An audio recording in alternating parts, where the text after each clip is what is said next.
We don't know if Chuck Grassley watches the mandate, but he did draw attention to one of our favorite stories. He posted on X, according to FBI records, FBI headquarters suppressed intel about alleged Chinese interference in the 2020 election to avoid embarrassing Chris Wray, who made conflicting testimony to Congress. Now, Oversight Project has submitted a criminal referral of Wray to the DOJ. So let's go ahead and bring in Mike Howell. He's the Oversight Project president. So Mike, give us the latest. We've talked about the Chinese election interference so far, but give us the latest updates.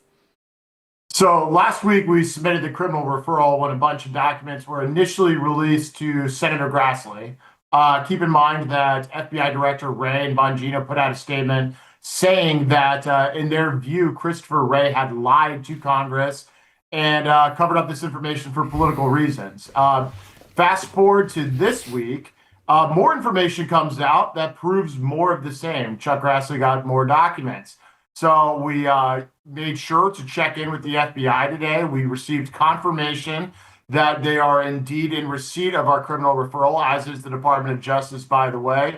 So we hope that this moves beyond just, disclosure of information, which is great, but goes towards actual accountability and criminal prosecution, not only for the underlying election interference misconduct, but also for FBI leadership and anyone else involved who misled, lied, or otherwise obstructed Congress around 2020, when everyone in the country was trying to get to the bottom of a really funky, no-good election. The FBI had evidence that would have helped people who were pushing those, truthful claims, and they withheld it. So we want consequences for it because it's illegal.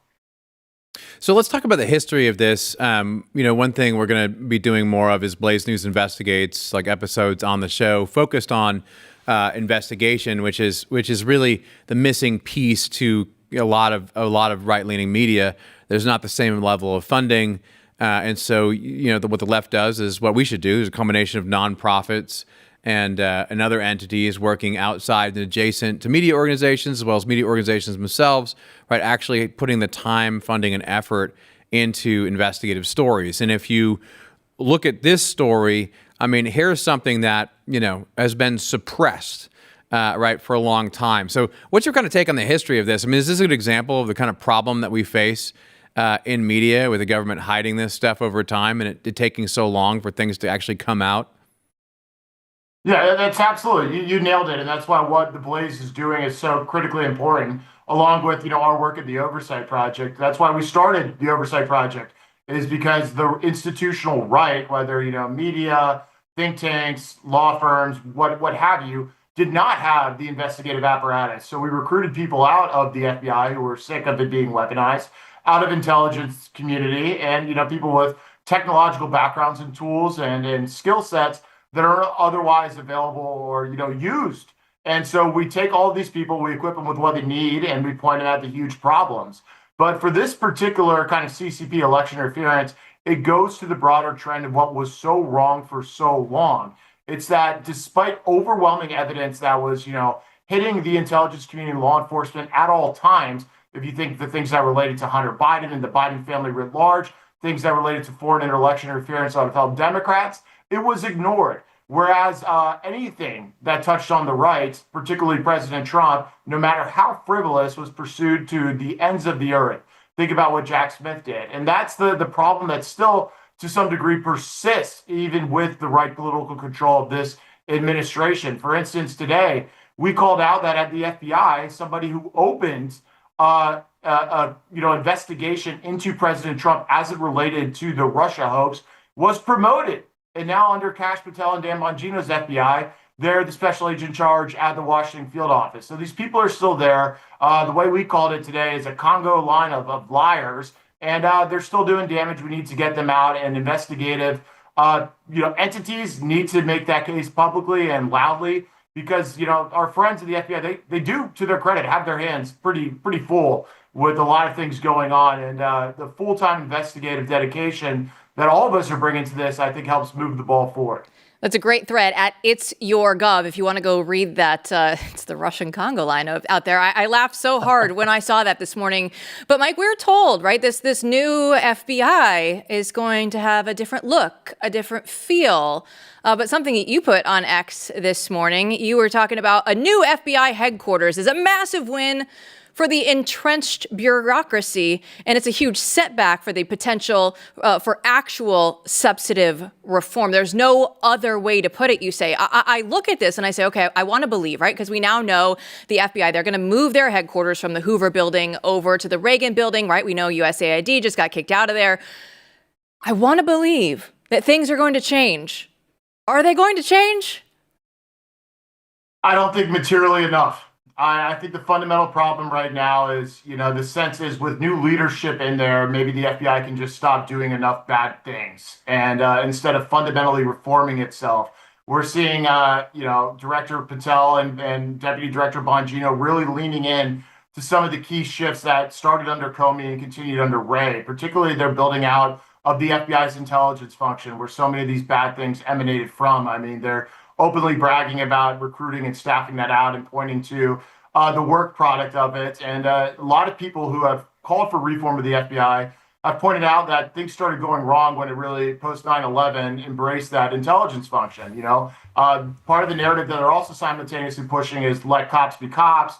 But here you have it still wanting to be kind of part of the deep state intelligence apparatus. That's just one major example. Another one is this FBI headquarters. And, I can speak on this with some credibility because I'm actually moving today. That's why I have this funny background I'm using. Well, you don't move unless you know what you're going to do next. For instance, we made sure we were taking our kids and, want to have more. And we weren't shipping them off to boarding school. We know how many people will go into the house, what we're going to do at that house, how long we're going to stay. The same can't be said for the FBI. Everyone on the right that was criticizing the FBI did not want to see them rewarded with a new headquarters in Washington, D.C. They wanted to see the agency substantially reformed. People moved out of D.C. Mission sets, given to other agencies with more appropriate jurisdictions. The agency, for lack of a better term, punished and right-sized to fit the mission they actually should have and not the one that they were pursuing. But instead, Director Patel and even President Trump was praising the workforce of the FBI, which I don't think deserves that much praise right now, and giving them a new headquarters. So if they know that they're, all these people are going to move down the street and they say maybe not as many as before, but we'll wait and see. They seem to be leaning into hiring more now, actually. So perhaps the agency will grow. It really kind of puts a pin on the discussions of, are we going to substantially reform this agency and switch it around and move people out? Or are we just going to, put lipstick on the pig of the FBI and say that it's just good enough with new leadership? And I think that's absolutely the wrong tack to go. I think Director Patel and Deputy Director Bongino would have agreed with me and probably, kind of quotes to that effect before they got into the job. I don't like the embrace of the institution. Many of us on the outside still have a lot of overwhelming concerns about the institution itself, and those aren't solved just by a couple political appointees there. Okay, so let's go through the objections here a little bit. I mean, so someone might say, a lot of people are saying, right? Well, look, it's only been a few months. It hasn't been that long a time. And then the trust the plan line seems to be something along the lines of there's a lot of things that they're working on at the same time, and they can't get rid of everyone every right away because some of these people know where bodies are buried. And so they're playing this sort of 4D chess. I mean, that is one of the lines that's out there. I'd love to have you respond to that. And then the second question is, well, then what the hell's going on with these guys, right? I mean, because didn't Kash Patel help break the Russian story? I mean, so what happened then? And what's really going on with them? Because that would certainly be, a sharp 180 degrees. And just going native, as so many people do in every administration, doesn't quite seem to explain it. Yeah, that's absolutely right. So on the first part, of course, some things are more complicated and take more time. Like firing and holding people accountable and doing it the right way does take time. And I have been charitable to that view to a certain extent. It doesn't cover the whole gamut that those pushing the view, including Deputy Director Bongino, would like for it to. For instance, it doesn't cover mistakes that have been made since they've come into the FBI. There have been promotions that have been of just people that are inexcusable, people who had a direct hand at senior levels in the biggest, scandals, controversies, and a criminal activity, in my view, are getting promoted. Like Dave Warzepke, I'm blanking on how to exactly pronounce his name, was promoted to head WFO after he opened on the Russia hoax. That's inexcusable. That has nothing to do with things taking time and needing more charity to work through it. So does the basic idea that they should be staffing out and building out the FBI instead of fundamentally changing the institution and right-sizing the mission. There's none of that happening whatsoever. And so we're not seeing the plan actually progress. We had a great piece in the Blaze where Clint Brown was quoted going back and forth with Steve Baker, putting forth that defense. And, certainly it does apply in those like personnel decisions of firing people and whatnot, but it does not apply to some of the policy decisions and institutional embrace. As to the motivation, I don't know. I honestly do not know. I hope that there is good reason for some of these decisions. They certainly haven't been forthcoming or transparent or advocating or explaining things that are by no means classified or would mess with anything else. For instance, on the promotion of leadership inside DC, we were told months ago through various implicit and really explicit hints that this was needed to solve the J6 pipe bomber, investigation, and nothing has happened there. And so we're running out of time for the charity of trust the plan, and these things take time. Eventually, the rubber's going to need the road, and we're going to know without any excuses being any bit relevant. And I hope that day comes. I hope Director Patel and Bongino are charged there. I have no reason to think that their core views have changed or their heart's in the wrong place. But certainly, as people who have been very invested in reforming the FBI for years, we're disappointed with the pace of progress.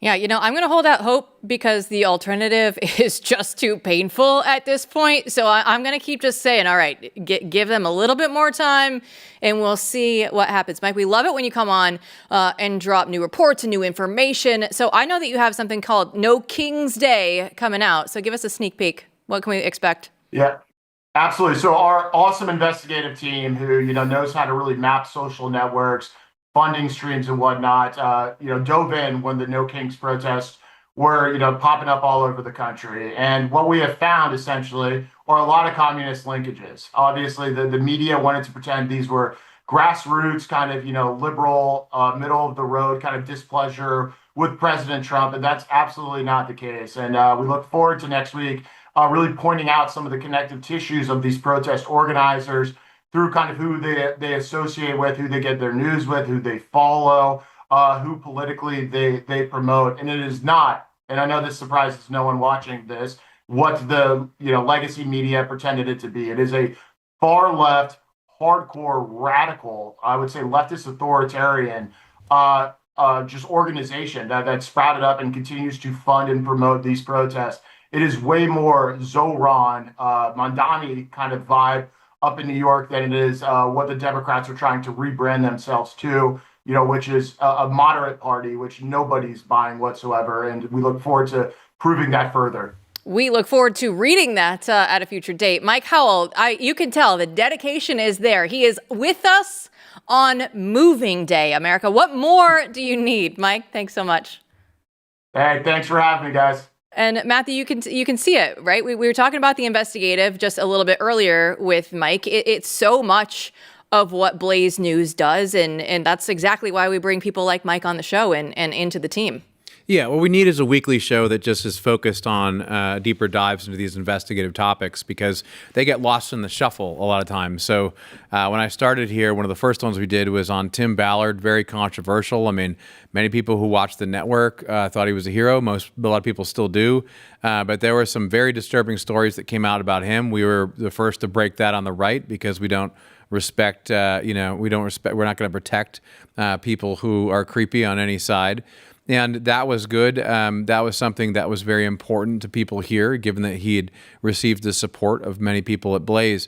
But since then, I mean, hiring Steve Baker was obviously, a first step towards that. Hiring Joe Hanneman, who had worked at Epoch Times, was a first step towards that.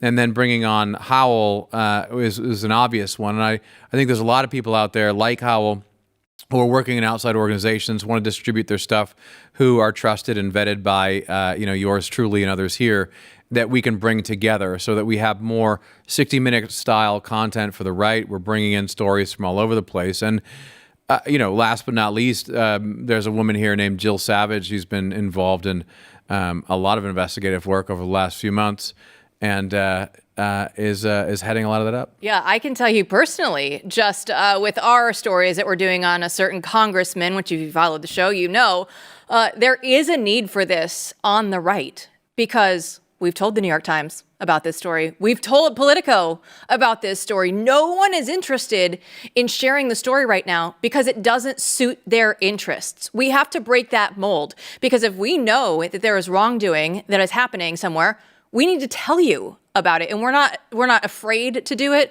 And we actually have Matthew Peterson at least to thank that he allows me to go show up at his house one day with a bunch of printouts and say, I think I found something here. And he didn't say, you're insane. He probably was thinking it, but he still let me go and continue on with the story. No, you're not insane. Kind of crazy. Yeah. Not insane. I appreciate that so much.